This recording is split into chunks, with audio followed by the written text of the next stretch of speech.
Thanks for tuning in to the Urban Scope podcast. I'm back with another hip hop topic. And of course, this Young Miami NDRE thing is starting to catch a lot of steam. A lot of people are starting to talk about it. People are expressing their thoughts on not just music, but free speech and artistry and content and things like that. Because NDRE comes from the neo soul world where everything's positive, everything's about the earth. Everything's well connected.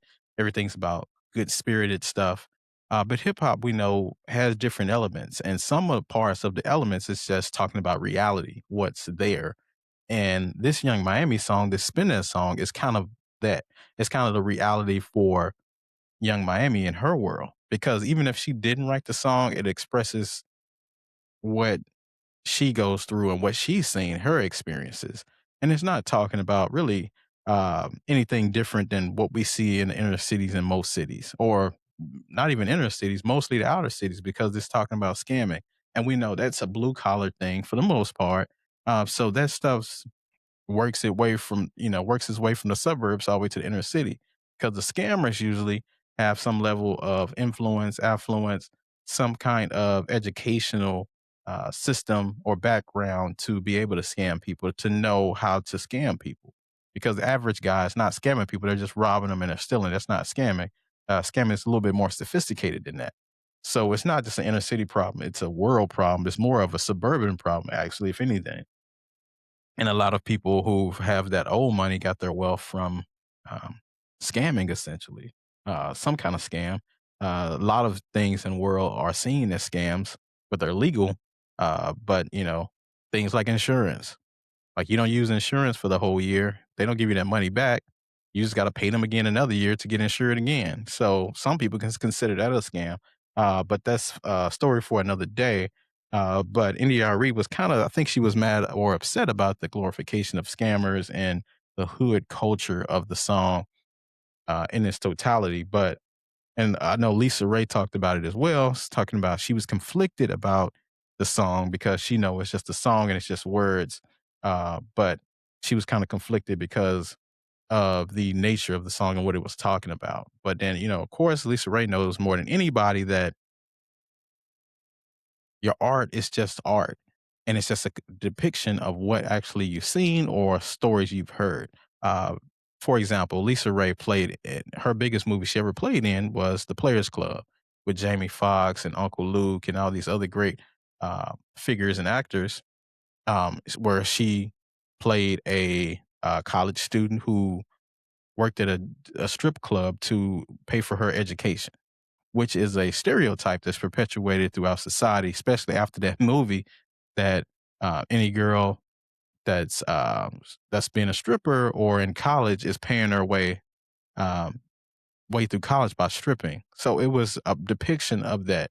Now it's not a lot of stories like that, but anytime you go around, people were making that assumption about the strip club and the educational system, those connections.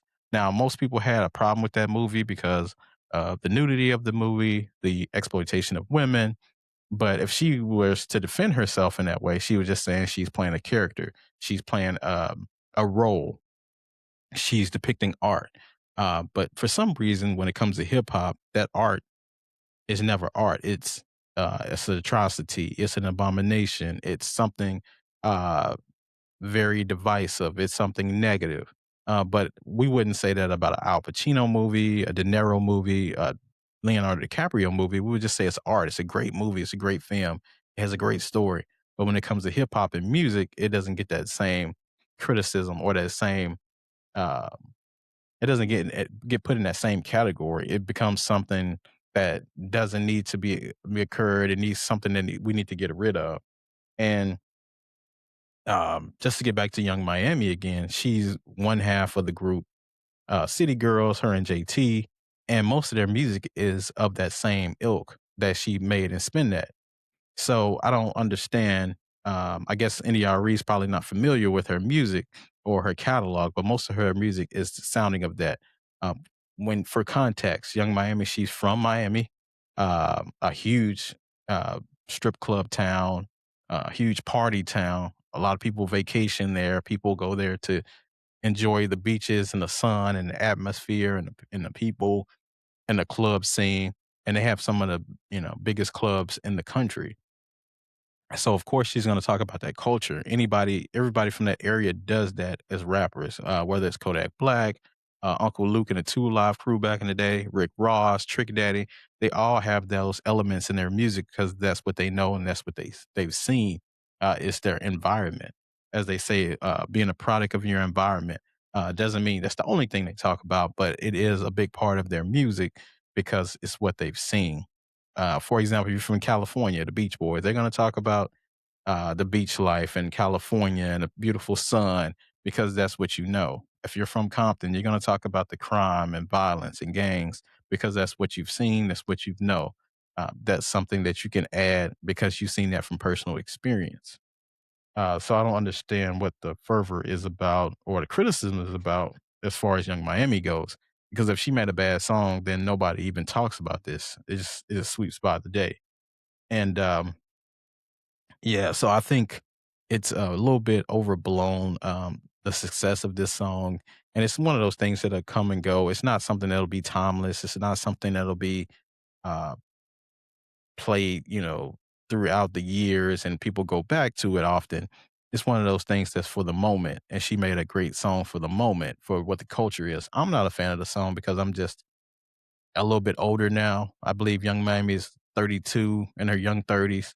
So um, at some point you outgrow the music, but I'm not criticizing somebody for making that music. A lot of people making music I don't like or feel that I agree with, but that's not for me to call. That's their art, and that's what they are positioned to do. And as a country that's supposed to be a free country, we're supposed to allow people to make those decisions for themselves, as long as they're not hurting anyone.